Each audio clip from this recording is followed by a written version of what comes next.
I'm originally from New Haven, Connecticut. I started writing graffiti at the age of 15, 16, somewhere around there. That was like 84, 85. I got into hip hop and was into everything that hip hop was about. I was about DJing, I was about breakdancing, I was about graffiti. I just wanted to get my fill on it. So I basically started DJing, I started doing graffiti. I did everything except rapping. I couldn't see myself rapping. I mean, really? Like, white kid from the suburbs, just wasn't happening. So graffiti was the only thing that kind of really stuck. I would find myself, sneaking out at night and basically just, starting to get up and starting to, rack cans and just be like mischievous. I think that was like the whole thing about it. I dug it.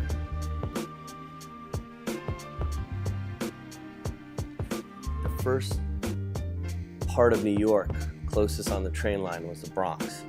So I would go into the city on a constant basis because my father worked in New York.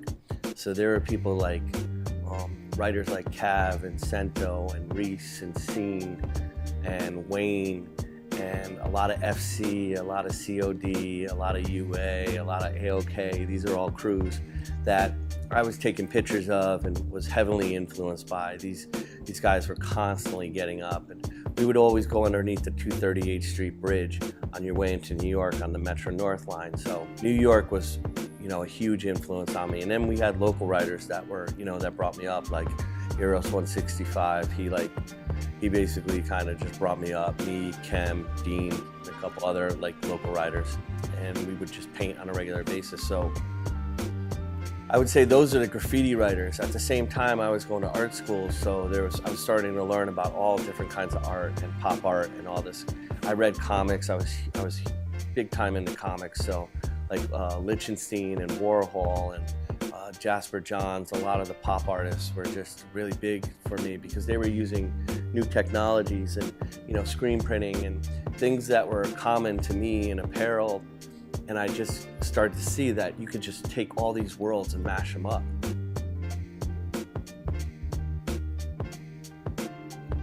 Evel Knievel was huge to me growing up. I grew up in the 70s, and he basically was a daredevil and the one who went for it. And I kind of have the same attitude. A lot of people told me that, you had teachers and you got people trying to keep you down. You'll never get to this, or you'll never be able to do this. And I'm always the one that was like, oh yeah, all right, we'll see.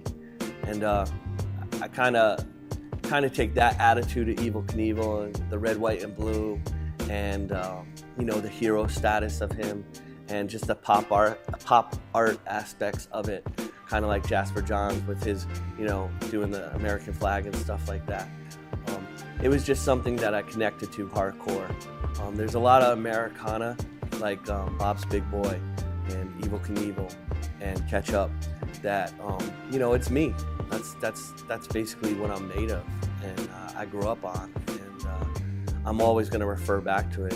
It's like Star Wars. I can't deny it. Like, I love Star Wars. It will always be there. It's on my skin. It's everywhere. So he's probably like one of my first heroes.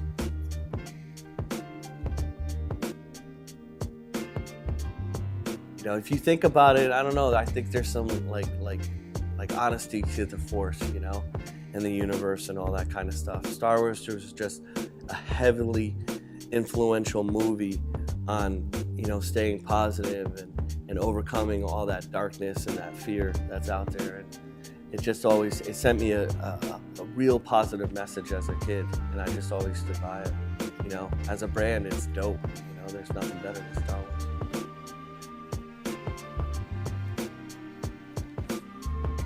When you start out graffiti, you start writing a bunch of names because you don't know what's going to stick. You start to write names like Maze and Saint and just common names. Growing up, you just pick names that you think are cool, but if you come to find out that everybody and their mother used them at one time or another, and you're just like, all right. So the name Sket came from my friend Jimmy Myers. Jimmy Myers is now a Bridgeport cop back in Connecticut. So that's kind of funny, but back in the day, he was like my partner in crime and everything. If I was to go out, party, or, basically get into any kind of mischievous shit, me and Jimmy would just be hanging together. So Jimmy was writing Sket at the time, and he wasn't really a hardcore graffiti writer. He picked the name Sket from the first 4 letters of sketch, S-K-E-T-C-H. And at the time, I was like playing around with names, and I played around with his name. I was like, let me do a piece for him. So I did a piece, and I really liked it. The piece came out really fresh, and I liked the way the letters kind of locked up with each other. So I turned to him and I was just like, yo man, you're not really rocking that name. Can I grab it from you? And he's like, yeah, sure, go ahead, take it. You know, just do whatever you want with it. And I was like, all right, cool. It kind of fit me better too, because I sketch stuff, and I would rarely like ever color it in or outline it. I would literally just sketch my piece and then run with that to the wall. So yeah, I grabbed Sket and just stuck with it.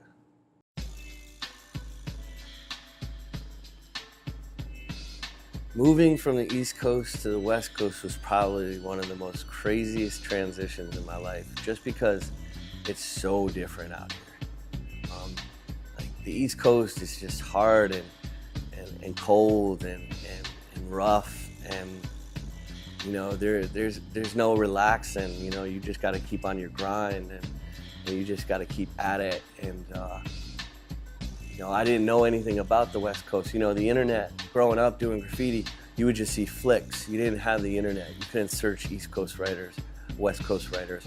You would just get magazines or videos or, you know, random stuff that maybe one of your friends had or somebody else had. So to learn about West Coast graffiti on the East Coast, it was difficult. And when I finally got out here and was out here full time and started meeting people, I noticed that there was a huge scene over here, and it was weird just because I wasn't involved in it.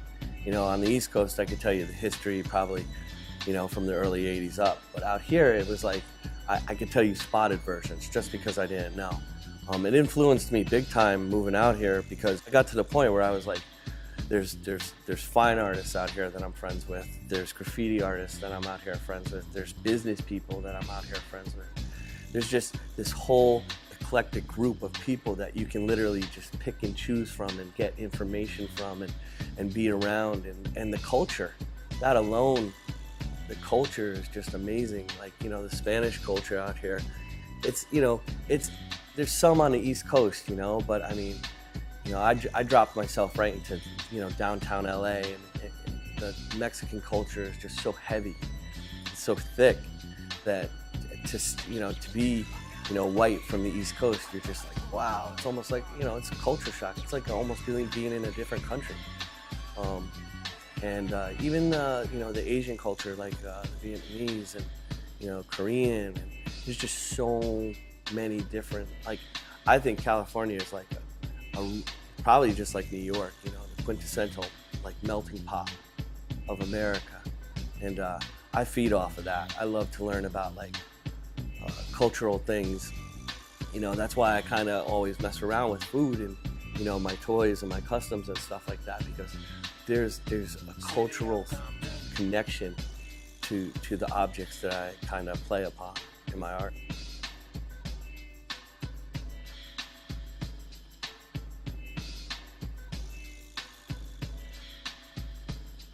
Yeah, I mean, of course, like anybody, my tattoos basically come down to, you know, you get something that you can, first of all, want to live with the rest of your life. So this particular tattoo was done by Scene, which was a huge honor. It was a really fun night. It was a really crazy night. It's got a crazy story to it. But in the end, Scene hand drew this on me at the tattoo shop, Tattoo Scene in the Bronx, and then Pon actually ended up doing the tattoo. I listened to a lot of reggae. Reggae and roots and the whole Jamaican culture was really big with me growing up. I was into it. And I'm also a Leo, so I got a lot of lions on me. Basically, this whole arm is all skateboarding. In the 90s, skateboarding, like the art of skateboarding and skateboarding in general, was just me. That's what I did. I skateboarded from the age of 13 to the age of 22. Until, you know, school and all those other things just caught up to me. I decided long ago that the tattoos on me were going to be skateboard art. There's artists like Neil Blender and Mark Gonzalez that were huge huge influences on me and my artwork, you know. And Skull Skates, the actual attitude of Skull Skates was just amazing growing up.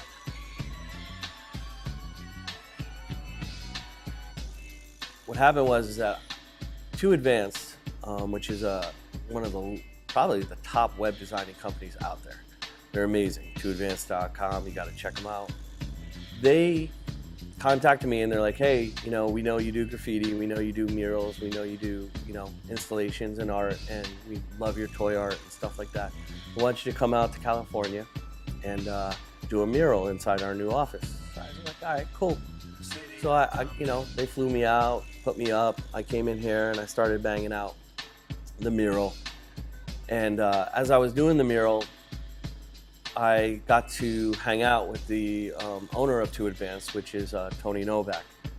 Me and Tony Novak were sitting there talking, and he was telling me about how he wanted to start a new company which encompassed toys, video gaming, apps, apparel, just basically a whole huge new kind of brand to the industry. And I was like, all right, cool, that sounds good. And he was like, you know, he knew I was moving out here, and he was like, you know, are you looking for work? And I was like, yeah, definitely. He was like, all right, well, how about if you want to get down and, you know, design our logo for us? And I was like, all right, cool. So I started designing the logo, and we ended up with one of my characters. This character was named Dripple, and everybody in the company kind of dug him. And, you know, we sat down. It was me, Elder Jerez, and Tony Novak. Worked out the name, worked out the character, and yeah, we started the company. What we're looking to do is, we have so many different facets of it. We want to do more gaming, we want to do more toys, we want to do more clothing, we want to do more accessories, we want to get into artist representation. We want it to be a brand where, take a skate company for instance, they have their pro skaters, so we want to have our pro artists, so to say. We want to have a team of artists that are going to have art shows together, do events together, basically work and collab together. You know, if an artist wants to actually create a pack, you know, everything from, you know, an event, you know, he'll go to an event and do a piece. Okay, well, guess what? That piece will end up becoming a piece of clothing, becoming an accessory, becoming across the board, skateboard, this, that, you know, and basically starting to show the relation between all these different items in our culture and trying to make something really, really solid. You know, there's something about the different styles, and there's something about, you know, each artist and what they bring to the table, and why, you know, companies work with those artists. I mean, we see a lot of companies nowadays working with artists. You know, they'll do, like, I've seen Mountain Dew cans, and I've seen, you know, laptop covers, and I've seen this, and I've seen that. The thing is that the company will work with that artist, and then that's it. You know, but you see companies like Monster, and you see other companies that will get a pro skater, and they'll sponsor that pro skater for like 5 or 6 years. You know, they're there to support that skater. Well, we want to do that for artists. We want to be there to support that artist and actually bring that artist up to a pedestal that, you know, the artist can be respected and his artwork can be looked at and be like, wow, you know, he's versatile. He can go the extra distance with his art.